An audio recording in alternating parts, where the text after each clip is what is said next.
Hello दोस्तों, जय भीम, जय संविधान, जय लोकतंत्र, जय भारत। मैं आपकी दोस्त संध्या मैम। आज मैं पढ़ूंगी कॉन्स्टिट्यूशंस आर्टिकल 321, 322 एंड 323 के बारे में। ये तीनों अनुच्छेद क्या बताते हैं उसके बारे में आज मैं पढ़ूंगी। तो चलें स्टार्ट करें। Indian constitutions article 321 article says about power to extend functions of public service commissions। लोक सेवा आयोगों के कृत्यों का विस्तार करने की शक्ति। जो लोक सेवा आयोग है उनके कार्यों का विस्तार करने की शक्ति के बारे में बात की जा रही। वो शक्ति कौन सी है? 321 अनुच्छेद 321 article says about power to extend functions of public service commissions. An act made by parliament, or as the case may be, the legislature of a state may provide for the exercise of additional functions by the Union Public Service Commission or the State Public Service Commission and respects the services of Union or the state, and also as respects the services of any local authority or other body corporate constituted by law or of any public institution। 322 article says about expenses of public service commissions। 322 अनुच्छेद बताता है लोक सेवा आयोगों के व्यय खर्चों के बारे में। व्यय क्या हैं? Expenses of the public service commissions, उसके खर्चे हैं जो कैसे किए जाते हैं, कहाँ से होते हैं, उसका सारा खर्च पब्लिक सर्विस कमीशन के अंदर जो खर्चे होते हैं, भारी व्यय होते हैं, वो कहाँ से किए जाते हैं उसके बारे में बात की जा रही है। अनुच्छेद 222 के अंतर्गत the expenses of the union और state public service commissions including any salaries, allowances and pensions payable to or in respect of the member or staff of the commission shall be charged on the consolidated fund of India। Bharat की संचित निधि है, उसके अंदर से सारे खर्चे किए जाते हैं। As the case may be the consolidated fund of the state, और राज्यों के अंदर जो है स्टेट पब्लिक सर्विस कमीशन के जो खर्चे हैं वो राज्य की संचित निधि के द्वारा किए जाते हैं, ये बताया गया है। अनुच्छेद 323 article 323 article says about reports of public service commissions, यानी लोक सेवा आयोगों के जो प्रतिवेदन होते हैं, रिपोर्ट्स होती हैं, उसके बारे में बात की जा रही है। इसके बारे में बात करता है अनुच्छेद 323 अनुच्छेद या 323 अनुच्छेद जो लोक सेवा आयोगों के प्रतिवेदन के बारे में बात करता है। 323 article says about reports of public service commissions. Number one, it shall be the duty of the Union Commission. It shall be the duty of the Union Commission to present annually to the President a report as to the work done by the Commission, and on receipt of such report the President shall cause a copy thereof together with a memorandum explaining as respects the cases, if any, where the advice of the Commission was not accepted, the reasons for such non-acceptable to be laid before each House of Parliament। Number two,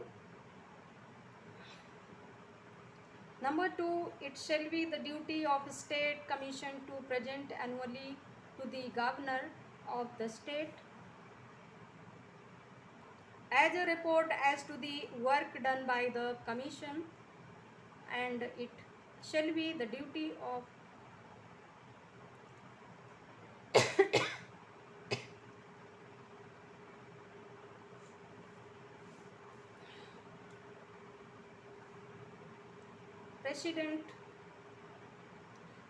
President shall cause a copy thereof together with a memorandum explaining as respects the cases, if anywhere the advice of the commission was not accepted, the reasons for such non-acceptance to be laid before each the House of Parliament.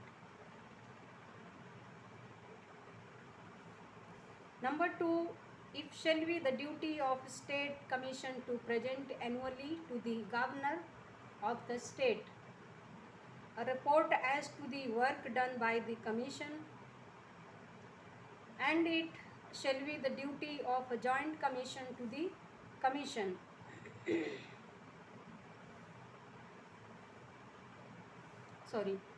duty of a Joint Commission to the present annually to the Governor of each of the states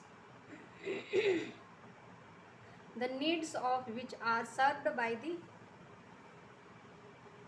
Joint Commission, a report as to the work done by the Commission in relation to the state. And in either case, the Governor shall not receipt of such a report, cause a copy thereof together with a memorandum explaining as respects the cases, if any, where the advice of the Commission was not accepted, the reasons for such non-acceptance to be laid before the legislature of the state.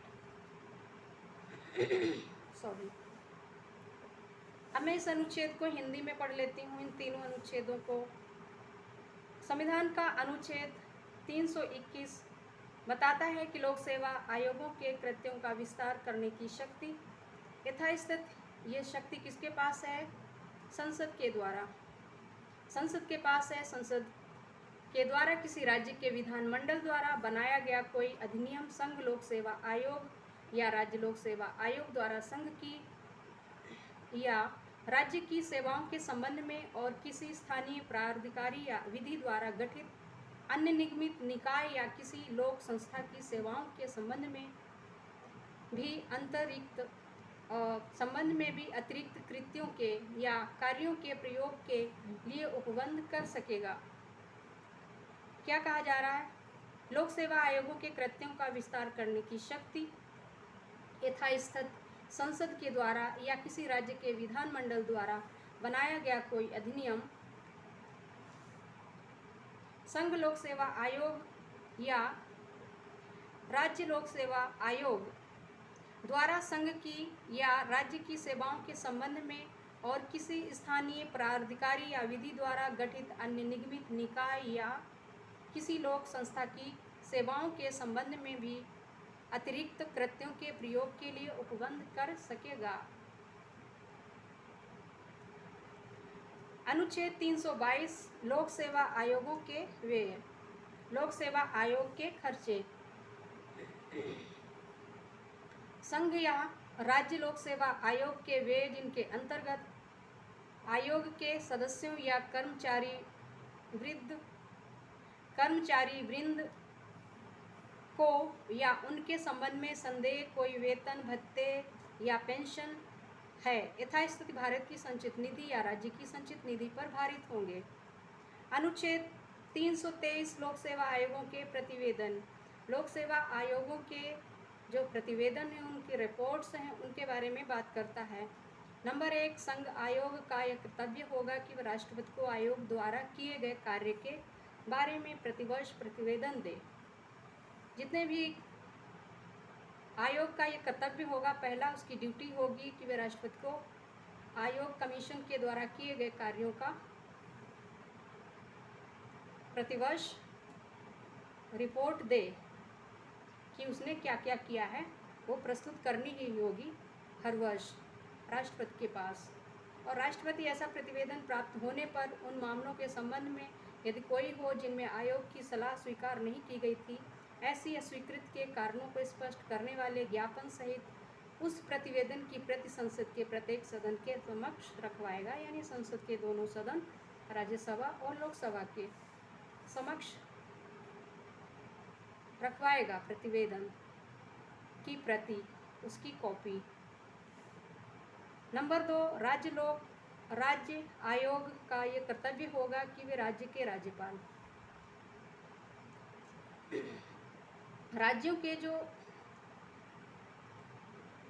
State commissions हैं उनका जो कर्तव्य क्या होगा कि वे राज्यों के राज्यपाल, वहाँ पर क्या होगा कि जिस राज्य का राज्यपाल है उसको आयोग के द्वारा किए गए कार्यों के बारे में प्रतिवर्ष प्रतिवेदन देगा। और संयुक्त आयोग का यह कर्तव्य होगा कि ऐसे राज्यों में से प्रत्येक के जिनकी आवश्यकताओं की पूर्ति संयुक्त आयोग द्वारा की जाती है, राज्यपाल को उस राज्य के संबंध में आयोग द्वारा किए गए कार्यों के बारे में प्रतिवर्ष प्रतिवेदन दे, और दोनों में से प्रत्येक दशा में ऐसा प्रतिवेदन प्राप्त होने पर राज्यपाल उन मामलों के संबंध में यदि कोई हो जिनमें आयोग की सलाह स्वीकार नहीं की गई थी, ऐसी अस्वीकृति के कारणों को स्पष्ट करने वाले ज्ञापन सहित उस प्रतिवेदन की प्रति, उसकी कॉपी राज्य के विधानमंडल के समक्ष रखवाएगा, राज्य के विधानमंडल के समक्ष। तो ये बात की गई है इस अनुच्छेद 333 में।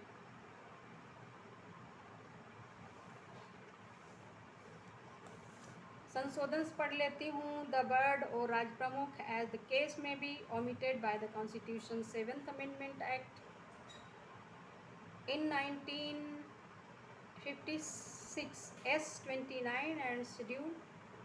Number 2, the words or Raj Pramukh omitted by S29 and schedule EVD. संविधान 7वां संशोधन अधिनियम 1956 की धारा 29 और अनुसूची द्वारा यथास्थिति राज्यपाल राज प्रमुख शब्दों के स्थान पर उपरोक्त रूप से रखा गया है। राज प्रमुख, राज्यपाल या राज प्रमुख। संविधान 7वां संशोधन अधिनियम 1956 की धारा 29 अनुसूची द्वारा या राज प्रमुख शब्दों का लोप किया गया है, उनको हटाया गया।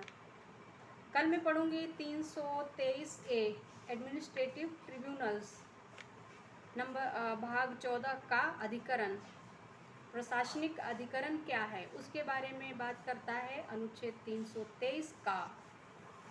तो इसकी मैं कल नेक्स्ट वीडियो में बात करूंगी, क्योंकि आज के लिए इतना ही। कल मिलती हूँ नए अनुच्छेद के साथ। तब तक के लिए जय भीम, जय संविधान, जय लोकतंत्र, जय भारत, जय संविधान एंड जय बुद्धालैंड।